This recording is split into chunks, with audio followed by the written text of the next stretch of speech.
Hey. Time for another out-of-this-world story from rSpace. It's amazing what a petty grudge can turn into. Sometimes it's just a quiet annoyance. Other times, it's a decade-long marriage turned into a full-scale drama of manipulation, lies, and public humiliation. This is one of those times. Today on rSpace, we're seeing exactly what it looks like when your wife can't stand to see you succeed. Cheating wife tried to frame me for cheating in front of other people. My Dashcam caught her planting the evidence, so I exposed her to everyone.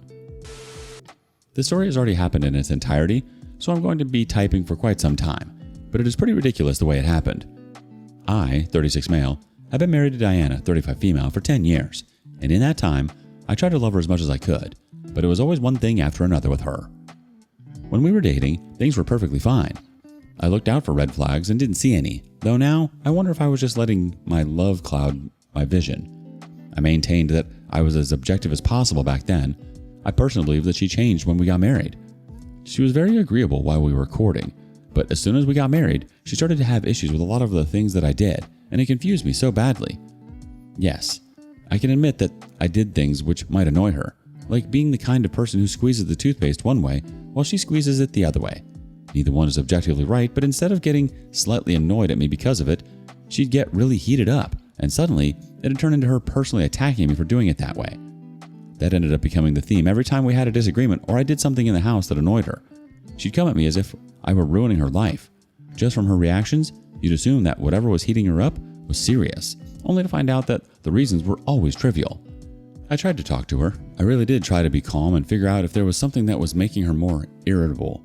But things were perfectly fine as far as she was concerned. She claimed that I was overthinking, so I left it at that. When we were about 3 years into the marriage, I got a very solid promotion, and that alone improved our lives quite significantly. We moved into a new place, and bills became less of a headache. I don't know if that had something to do with it, but a few months after that, she turned back into the lovable woman that I had married. My conclusion was it had something to do with that. Things were okay for most of the middle years of our marriage, but a few weeks before things finally went to crap, I started to notice the same sort of irritability from her, and I did the same thing as last time. I asked her what was going on and why she was getting angry at me so often. According to her, there was no issue, which was what I expected her to say.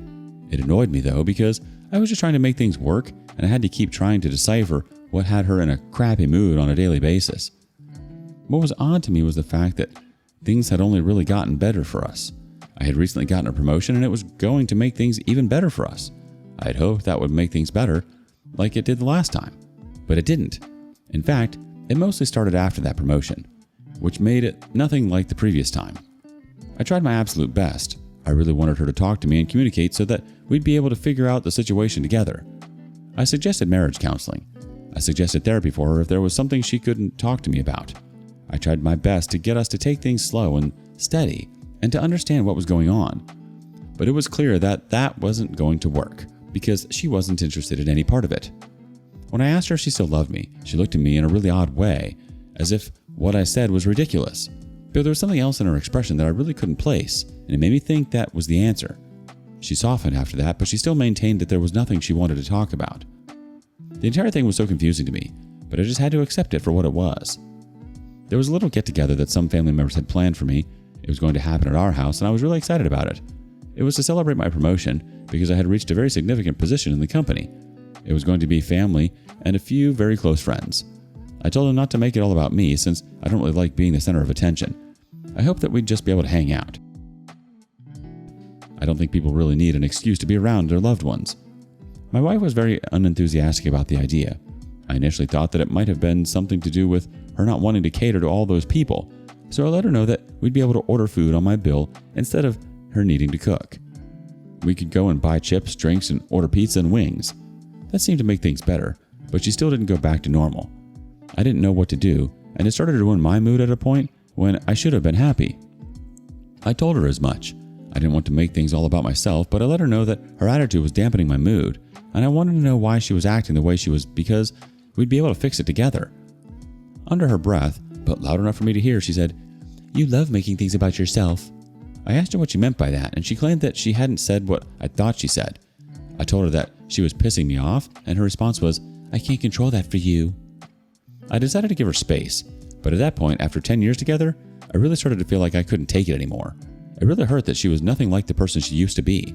I was getting exhausted. We didn't have children, and that was a choice. She was also working a job that she claimed to love, so that wasn't the issue either. Money was far from a problem at that point too. In the end, I decided that I was just going to focus on the get-together, and after that point, we'd figure out whatever her problem was. If she refused to tell me, then I was just going to end things with her, and we'd go our separate ways.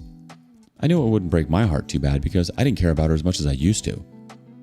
The day of the get-together came, and the house was full pretty quickly. We had soft drinks and beer, we had plenty of snacks, and during the event, a lot of food orders came in, so no one was really bored. I was bubbly and happy. She wasn't quite the same, but she didn't seem to be in a horrible mood. She was interacting well with the other people, which made me very happy. Even if she had annoyed me beforehand, I was just glad that she wasn't bringing the negative energy around to all the other people.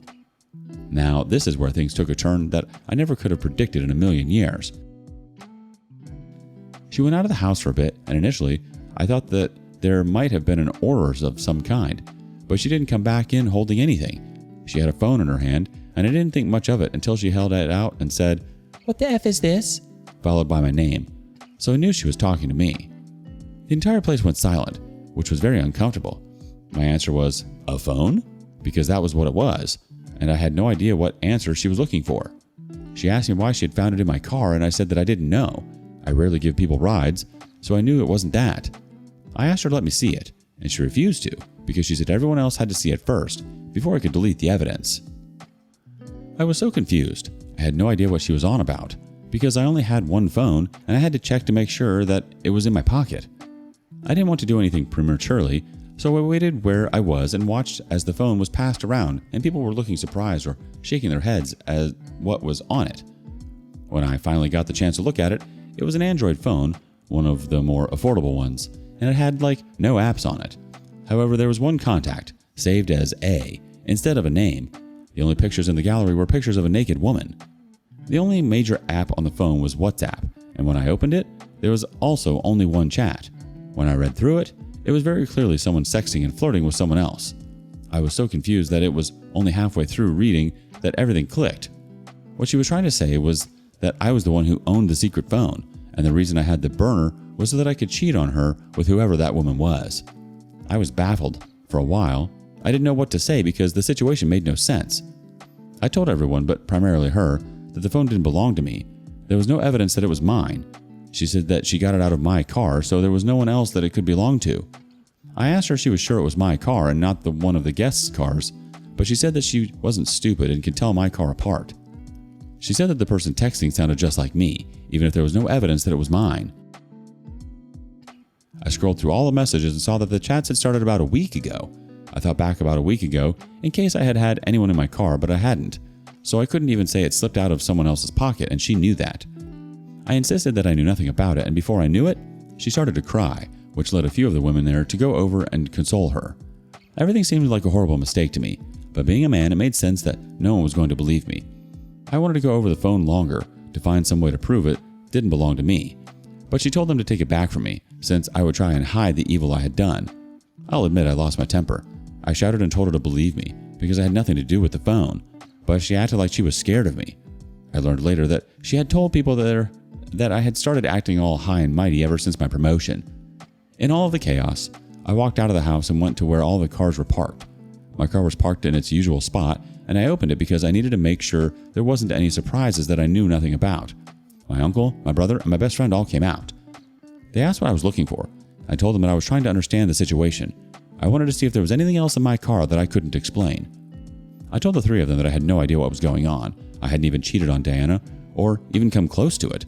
So acting like I was so big on cheating that I had a burner phone was a distressing thought for me. It was my brother who pointed out the Dashcam that I had. It filmed in both directions, both inside and outside the car, and he asked if there was any chance it caught anything. The answer was yes, because it uses motion detection on both sides. So if it was recording right then, and it had to have been recording when she came to get the phone. I went to get my phone because I needed to check what had been recorded, since it recorded on a micro SD card. The three guys with me were bunched around me, trying to see what had been recorded. When I played the clip from when she had entered the car, I couldn't see both of her hands when she entered, but when she came back up, she had a phone in her hand. I was so confused. I decided to check the motion capture on the front camera, and that's when I got her. She walked out of the house, and as she approached the car, she reached into her pocket and pulled out a phone. When she walked back, she was still holding the phone. She hadn't found it in the car at all. My best friend was nearly jumping up and down as he pointed it out, and the entire scenario made sense. She had likely not accounted for my Dashcam or assumed that it would only work when the car was on. So she was wrong about that. For some reason, the person I was married to decided to frame me as a cheater. It was just one additional thing on a list of confusing behavior from her. I couldn't even put together with the way she had been acting. I just assumed that she had to have been tired of me, but it made more sense to just divorce me instead of turning it into a whole thing. I walked back into the house, and as we did, my uncle shouted for them to leave Diana alone. "She's full of baloney." She seemed shocked to hear that, and so did the women around her, who seemed reluctant to leave. They did eventually, though, when he shouted at them to leave her alone. The same as she did, the video of the Dashcam footage was shared by everyone to see. It had to be explained, which is part of what my uncle did, but once he did that, everyone understood exactly what they were watching. While he was talking, I spotted her phone on the table beside her. It was a major whim, but I rushed and grabbed her phone. She reached out to grab it as quickly as she could, but she was too slow for that. She began to grapple with me to try and get her phone, but someone, I don't know who, pulled her off of me.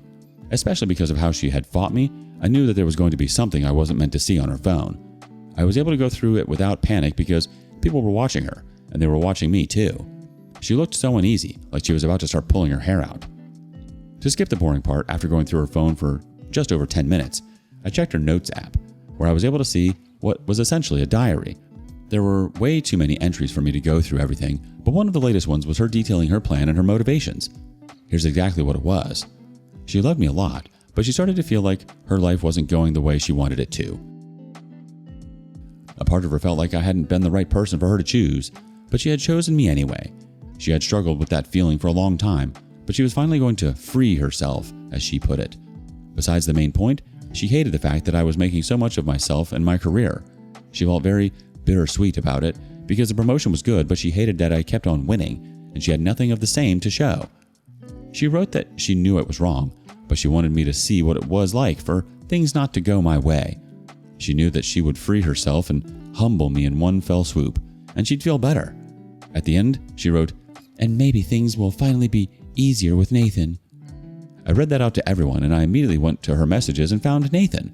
It was obvious, right from the very start, that he was her affair partner. They called each other babe and baby, and she sent him nudes literally the night before. I screenshotted and sent as much as I could to my own phone, but I got tired and just handed the phone to someone else and walked out. Before I did, I could see that she was crying. She kept saying she was sorry. All the attention was focused on her, and it was very negative attention. Some of her family was there, but my family is the loud-mouthed kind, so I knew they were going to tell her exactly how they felt. I couldn't handle all of it in my head any longer. I actually felt like I was going to lose my mind because so much had happened, and it had ruined what was meant to be a good day. Even though I had done what I could to clear my name, and it was still humiliating. Even if I managed to escape, everyone watched the last breath of my marriage. Everyone saw the kind of person who I thought was suitable to marry. I couldn't pull my car out because it was boxed in, so I just walked around the neighborhood for almost an hour. When I got back, most of the guests had left, which was fine by me. It was only the closest to me who were left behind. My brother had taken charge for me. Diana was packing her things already, with the help of some of the other women. He knew a divorce lawyer, and he was going to get me set up right away. He told me that it wasn't worth waiting or trying to talk things over. He said that I had to pull off the bandage and end things, so I chose to take that advice. When she walked out, her eyes looked so empty. She looked at me briefly, and it looked like she wanted to say something, but I looked away. There was a part of it that broke my heart, because that was someone I loved, but there was a part of me that just felt indifferent towards her. Everything had happened so fast. It took so much time for me to process it. My wife had been jealous of me. She also felt that she had made a mistake choosing me. She tried to destroy my reputation and then divorce me so that she could be with her lover. It doesn't even sound real to me. I should have left her years ago, so I take some of that blame. The divorce was pretty simple though. As you might be able to guess, despite trying to destroy my life, she still got a pretty juicy alimony, and she got part of the value of the house, since I kept that.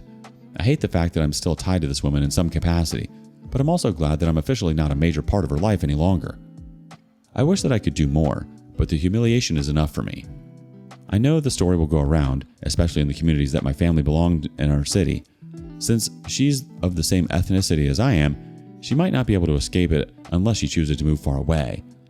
She messaged me to write an apology, but I never responded to it. There was nothing for me to say to it, to be completely honest. I will never believe that she truly meant every word in it, because what she did to me was way too nasty for me to think she could ever truly be sorry. That's in the past now. It's been tough moving on, but sometimes you actually have no choice. You just have to keep living, and one day it'll get better, I suppose. Okay, who plants a burner phone in her own husband's car at his promotion party? That's not normal human behavior. That's the kind of thing people do when they've spent too much time on TikTok, conspiracy channels, and not enough time in therapy. And the way she tried to catch you cheating?